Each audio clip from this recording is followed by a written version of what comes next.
1498 in Trinidad meets Europe, Christopher Columbus. There were probably many explorers to reach the Americas before Columbus, Marco Polo being one of them, and possibly John Cabot. But Christopher Columbus is by far the most renowned.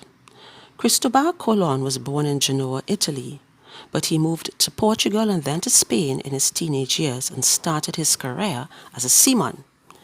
Now there were Asian islands near China and India that was renowned for their spices and gold.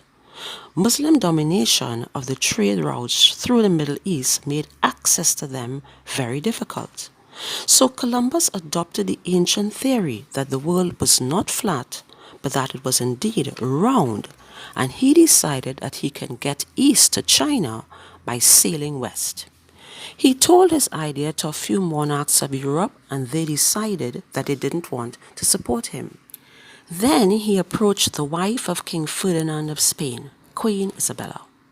King Ferdinand and Queen Isabella were actually the parents of Catherine of Aragon, the first and over 2-decade wife of King Henry VIII of England.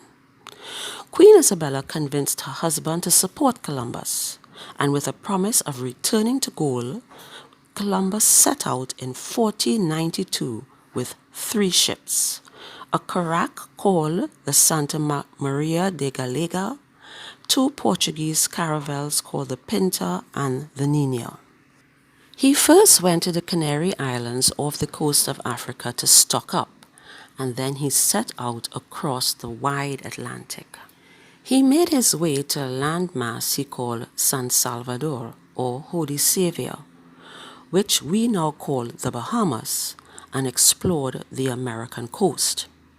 Then he arrived at another landmass he called Hispaniola. But the Santa Maria de Galega was wrecked, and salvaging the wood from it, Columbus and his men built a little town, La Ville de la Navidad, Christmas Town or Christmas Village. Columbus said that some Amerindians he met were friendly and some were not, but he noticed something about all of them. They all had gold necklaces and goblets, and they all had gold idols, little gods or zemis. He bartered for some, but then he started kidnapping and torturing Amerindians to tell him where the gold could be found. Taking back some gold items to Europe, Columbus convinced Queen Isabella to sponsor him a second time, and in 1496 he set out again. He also convinced Spanish civilians to join him in his little fort in Hispaniola, and at that voyage he came across Guadeloupe and neighboring islands. But the previously friendly Amerindians had become hostile on Hispaniola, possibly because they were being ill-treated. So when he got back to Christmas Town, he found it in ruins, and the people that he left there had been massacred. Leaving his brothers in charge of a newly built little town on Hispaniola, Columbus went back to Europe, and again he was sponsored by Queen Isabella, and this is his 3rd voyage now. 1498, he left Spain with 6 ships. 3 of the ships left Spain directly and headed across the water to Hispaniola, but Columbus was trying to go to China.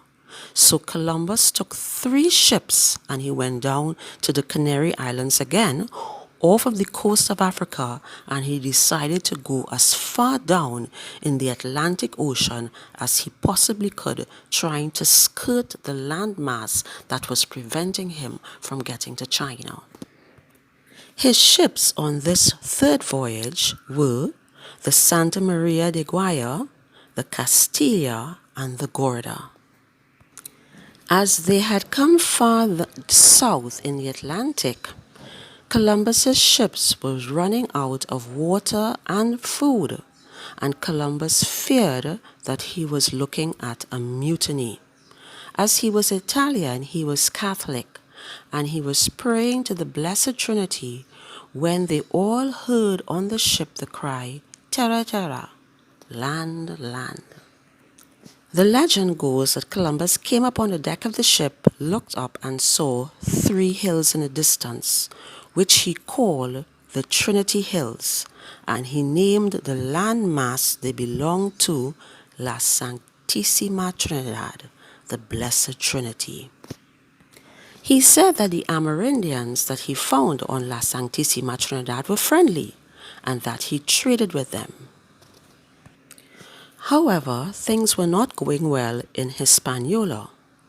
Accounts say that with Columbus's blessing and his participation, his brothers were very cruel and had enslaved the Amerindian population and even subjugated the Spaniards who were there, the civilians, all to rape, torture, dismemberment, and other atrocities.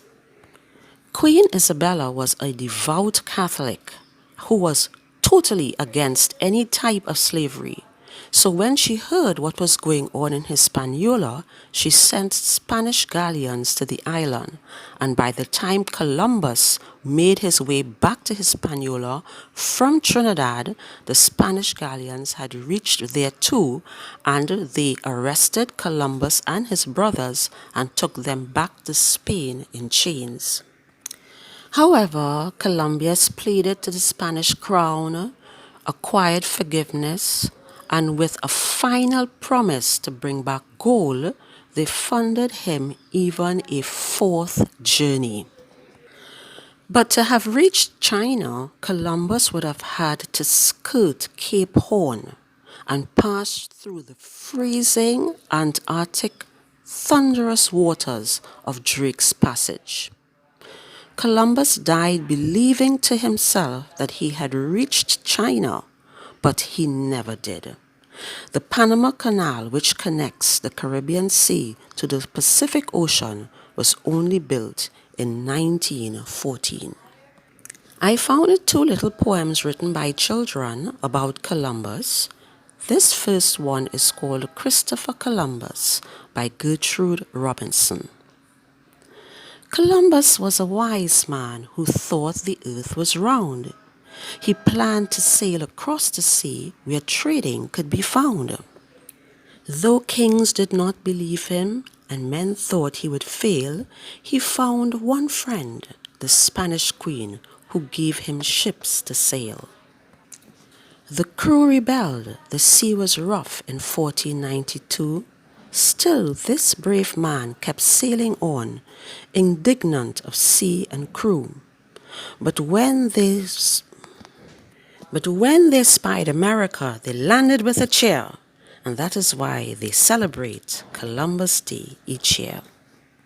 Historical accounts of Columbus are twofold.